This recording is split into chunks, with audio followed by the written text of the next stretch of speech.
C'est-à-dire, ça m'intéresserait de savoir où est-ce que Viviane a ce sourire tous les jours, dimanche après dimanche, alors qu'elle a 3 enfants, elle a un mari, elle a un foyer, elle a un travail. Moi, ça m'intéresse, ça m'intéresse. Ça m'intéresserait de savoir où est-ce que maman Béatrice prend cette force, cette énergie-là, cette force de caractère avec les enfants qu'elle a, avec le foyer qu'elle a, avec le travail qu'elle a et tous les défis elle doit relever. Mais chaque fois qu'on a besoin de maman Béatrice, elle est là. Ou bien, elle n'est pas là. Hein? Donc moi, en tout cas, moi, ça m'intéresse. Ça m'intéresserait de savoir comment est-ce qu'elle fait. Comment est-ce qu'on réussit à être femme, épouse et chrétienne dévouée, engagée. Ça m'intéresse. Donc c'est pour ça qu'on les a ici devant aujourd'hui. Est-ce qu'on peut faire un peu de silence, s'il vous plaît? Il y a beaucoup de bruit à côté. Dankeschön.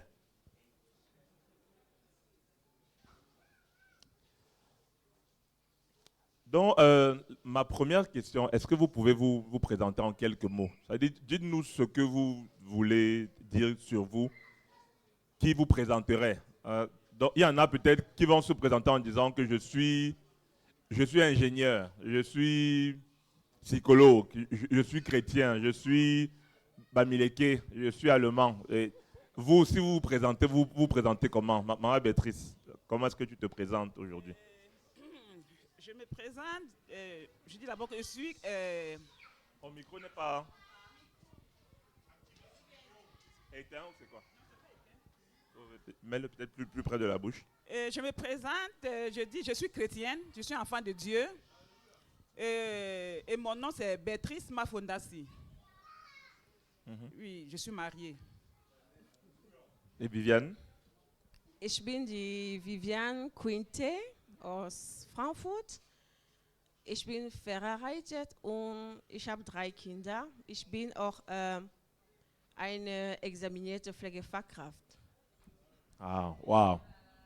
Donc, on peut déjà, ça dit, le décor déjà est planté, n'est-ce pas? On a 2 femmes, 2 épouses qui ne sont pas qu'à la maison. Elles ont plusieurs casquettes à porter. Viviane, nous sommes là aujourd'hui parce que, voilà, on voudrait encourager les uns et les autres, on voudrait encourager les unes et les autres, parce qu'il y a là sûrement parmi vous, bien dans votre entourage, des personnes, des femmes qui éduquent leurs enfants seuls, ou bien qui n'ont pas trop de soutien, peut-être à cause d'une perte, peut-être à cause de la maladie, peut-être à cause. Il y a différentes raisons. Donc aujourd'hui, on voudrait leur donner un message d'espoir, leur faire comprendre que malgré les difficultés, parce qu'on sait qu'être maman, ce n'est pas facile. Être une maman est un travail à temps plein, pour lequel on est très souvent pas rémunéré, pour lequel on ne peut pas poser, faire d'arrêt maladie. Es gibt keinen Krankenschein, wenn man Mutter ist. Es gibt keinen Krankenschein. Das heißt, Muttis sind die wahre Heldinnen unserer Alltag. Das sind die wahre Heldinnen. Deswegen wollen wir ein bisschen heute ermutigt werden von eurem Zeugnis, von eurem Alltag, wie ihr es schafft, das alles unter einen Hut zu kriegen, ohne dabei kaputt zu gehen. Und welche Rolle spielt Gott dabei? Das heißt, Viviane, comment est-ce que tu as rencontré Dieu? Comment est-ce que, ou bien, c'est-à-dire, dans quelles circonstances tu t'es dit, bon, là, le tout, si je ne veux pas continuer seul, j'ai besoin de Dieu. Déjà, je veux dire que j'ai rencontré le Seigneur.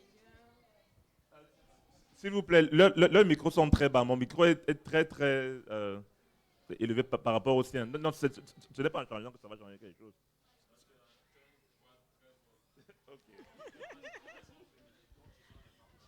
Allô? Ok, wir werden so versuchen.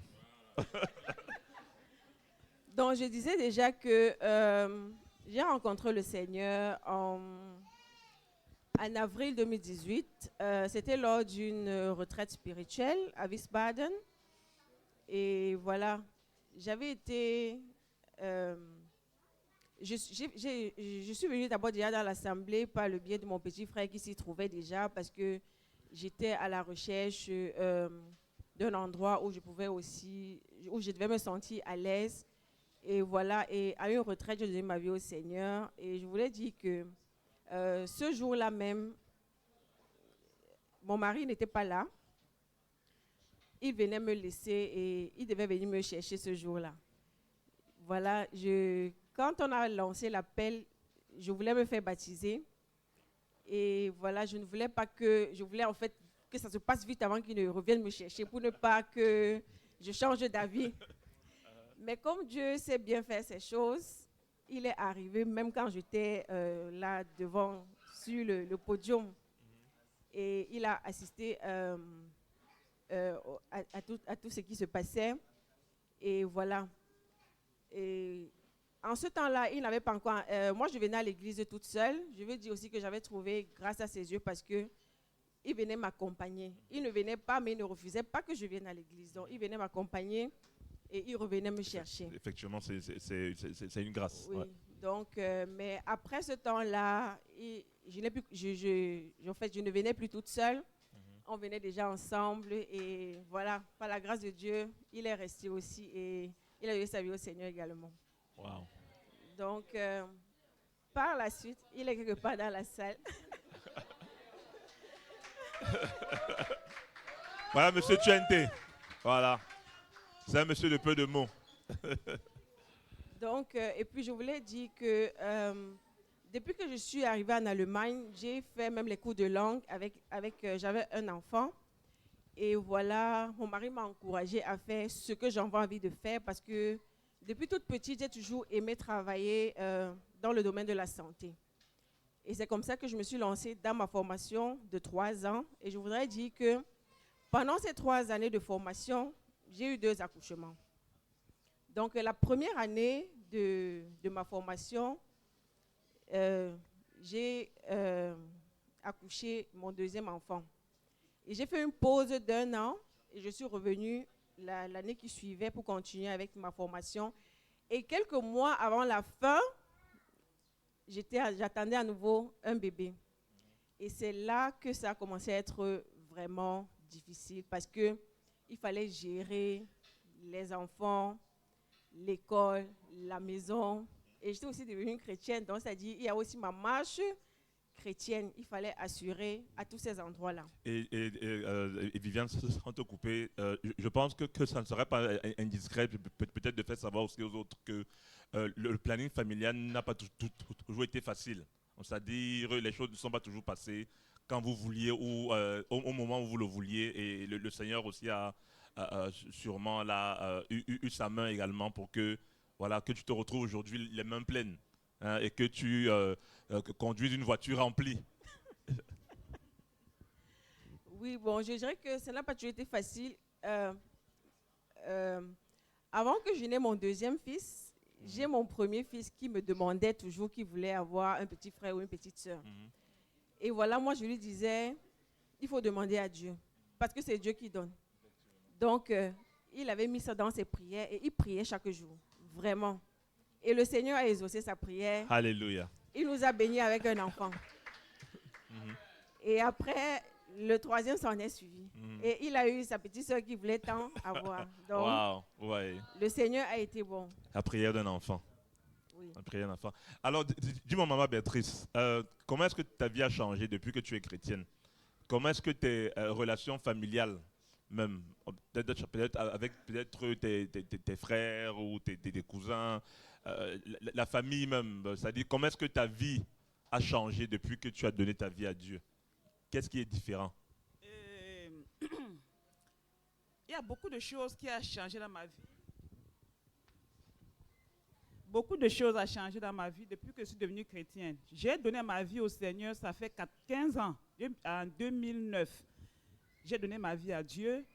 Et puis depuis ce moment, jusqu'avant que je ne sois chrétien, j'étais quelqu'un qui aimait rester seul. Être seul, ça m'arrangeait. Je n'aimais pas être en public. Mais par la suite, quand j'ai donné ma vie au Seigneur, j'ai constaté que je suis devenue ouverte. Et très ouverte, et puis j'embrasse beaucoup. Donc c'est ça qui fait la différence, qui a fait que je constate la différence entre oui. Et puis avec la relation avec mes frères, gloire à Dieu parce que nous tous les enfants de ma maman, nous avons cru en Dieu. Ma maman aussi, Wow. nous avons cru. Wow. Donc ce qui fait que du coup la chose est devenue facile. Puisque quand tout le monde est chrétien, tous les frères et sœurs sont chrétiens, la chose devient Effectivement. aussi rapidement facile. C'est plus facile, Oui, ouais. les choses Ouais. deviennent plus compliquées. Mhm. Ah, ok. Gloire à Dieu. Euh, ici, en Europe en particulier, mais je pense que même en Afrique ou bien un peu partout dans le monde, la vie ou bien le quotidien d'une maman est quelque chose de particulier. C'est-à-dire, en général, les mères sont celles toujours qui se lèvent le plus tôt. C'est celles qui ont cette charge mentale à la maison. Il faut faire ceci, il faut apprêter les sacs des enfants. Moi, par exemple, dans mon cas en particulier, j'ai mon épouse qui doit tous les matins faire le sac de mon fils, faire son goûter. Et elle a la question qui revient toujours, la question de toutes les questions. Qu'est-ce qu'on mange aujourd'hui? Qu'est-ce qu'on mange aujourd'hui?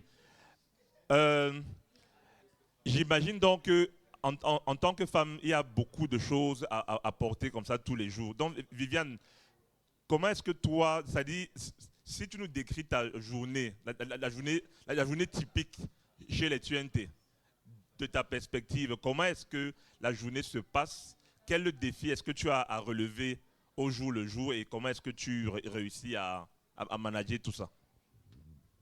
Euh, je vais dire que ce n'est pas toujours évident, mais je rends grâce à Dieu pour mon mari qui m'aide énormément. Donc, nous le faisons ensemble. Le matin, quand on se réveille, c'est vrai que je me lève un peu plus tôt pour apprêter déjà. Bon, ça dépend. Je veux dire que je travaille déjà en service de car le matin et l'après-midi. Donc, quand je travaille dans l'après-midi, c'est mon mari qui s'occupe des enfants le matin. Il doit les amener à l'école. Ce que je fais la veille, c'est juste apprêter les habits des enfants pour qu'ils n'aient pas trop cherché. Et voilà, il va les apprêter, il va faire leur sac et il va les amener à l'école. Et quand moi je vais rentrer, oui, il les amène à l'école et moi je dois les récupérer. Et quand je récupère les enfants, voilà, s'ils doivent aller aux activités, je les amène et après le soir, voilà, on se lave, on mange ce qu'il y a à manger.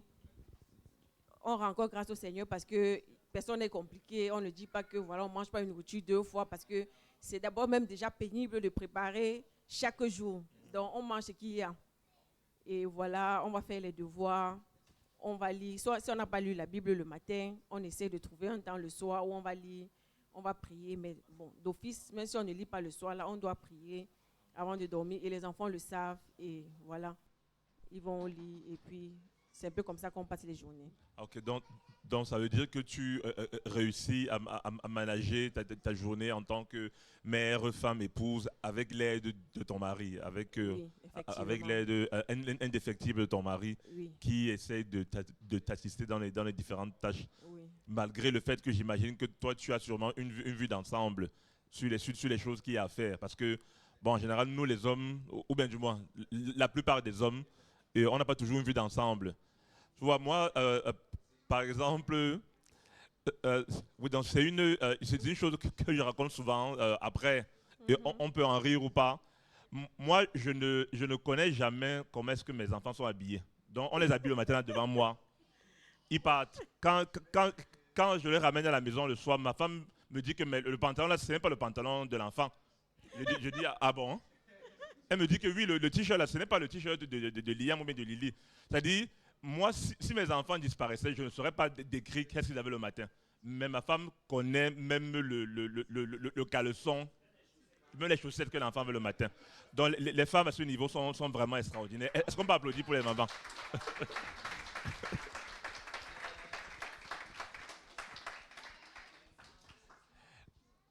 Maintenant, il n'empêche pas que malgré la routine, on arrive toujours, comme dans toutes les situations, comme dans toutes les vies, il y a des moments difficiles. Maman Béatrice, tu es en Christ depuis 2009. Tu as connu des moments difficiles, mais j'imagine peut-être que toi, en tant que mère particulièrement, ou bien en tant qu'épouse, il y a eu des épisodes vraiment sombres, des épisodes où tu as eu besoin de toute ta foi, de puiser dans toutes tes ressources pour avancer. Est-ce qu'il y a un pareil épisode que tu voudrais bien évidemment partager avec nous, sans être indiscret? Oui, quand je donne ma vie au Seigneur en 2009, je suis déjà enceinte de ma fille Ruth. Et j'avais déjà Cindy. Et ce qui fait que, et quand l'évangile était déjà rentré, il y a déjà certaines conditions que je devais arrêter. Puisque je vivais avec leur papa, je n'étais pas mariée. Et déjà, le pasteur frappait déjà sur ce point. Et puis, j'étais obligée de me détacher. Et l'homme, et leur papa aussi, s'était détaché. Il s'est détaché. Et comme ça, je me retrouve avec 2 enfants que je dois élever seul. Jusqu'à aujourd'hui, je les élève seuls. Ça a été d'abord un premier point qui m'a d'abord beaucoup affaibli. Parce qu'il fallait que je redouble de force, je redouble de vigueur pour élever les enfants seuls. Mais par la grâce de Dieu, je remercie vraiment. Je suis reconnaissant au Seigneur. Amen. Parce qu'il m'a donné la force, cette force que j'ai. Moi-même, parfois, je me pose la question, mais je sais que c'est le Seigneur qui me donne cette force. Amen. J'ai travaillé dur. Le Seigneur m'a aidé, j'ai travaillé dur pour élever ses enfants. C'était le premier point qui m'a abattu, mais le Seigneur m'a remonté. Amen. Le deuxième point qui m'a remonté, parce qu'après avoir accouché princesse, j'ai décidé d'aller en Guinée équatoriale parce que j'étais professionnelle en coiffure. J'étais une coiffeuse quand j'étais au Cameroun. Je n'ai pas fait de longues études, mais j'ai fait beaucoup de petites formations qui m'ont beaucoup aidé. J'avais fait une formation, au fait, je suis coiffeuse aussi de profession. Je suis allée en Guinée équatoriale, que je me suis battue, j'ai ouvert, par la grâce de Dieu, j'ai ouvert un salon, un grand salon de coiffure et je faisais les va-et-vient sur le Cameroun pour charger, pour faire des mèches. Quand je suis en Guinée équatoriale, quand j'ai eu le visa pour rentrer en Allemagne, quand je rentre en Allemagne, je ne connais personne. C'est comme ça que je me retrouve dans le camp d'asile. Et par la grâce de Dieu, j'ai rencontré mon mari. Il m'a marié. Après le mariage, 2 ans après, il est tombé malade, jusqu'à aujourd'hui. Voilà encore le deuxième choc.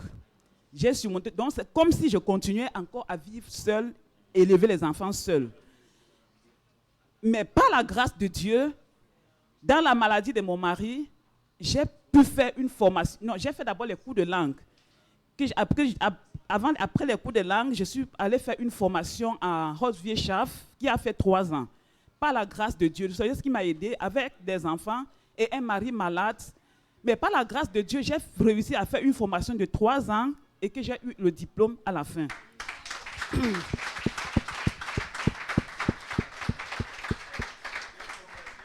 Et je ne cesserai jamais d'être reconnaissant au Seigneur pour la force qu'il me donne. Parce que je suis aussi une maman à plusieurs casquettes. Je coiffe et je suis Haute-Vieux-Chaff, terrine. Et malgré ça, je fais mes petits running à gauche et à droite.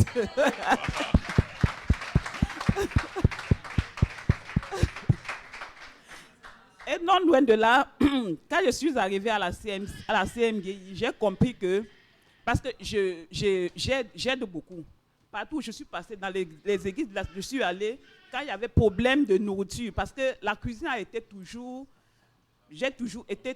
toujours mon truc depuis l'enfance. Une passion. Une passion, vraiment. La cuisine a été ma passion. Donc, partout où je suis passée, j'ai commencé à... Partout où je suis passée, s'il y avait aide de nourriture, je me présente toujours. J'ai toujours aidé à la cuisine, quelles qu'en soient les situations. Donc, c'est quand j'arrive à la CMGI que j'ai compris qu'il y avait quelque chose qu'on appelle la vision. Bon, il fallait se donner avant de servir. Donc, quand je suis arrivée à la CMGI, le pasteur Ghislain, c'était un mot qu'il m'a placé dans l'oreille et ça a redressé ma vie. Donc, jusqu'à aujourd'hui, je suis en train de marcher selon la vision. Amen. Alléluia. Alléluia. Wow.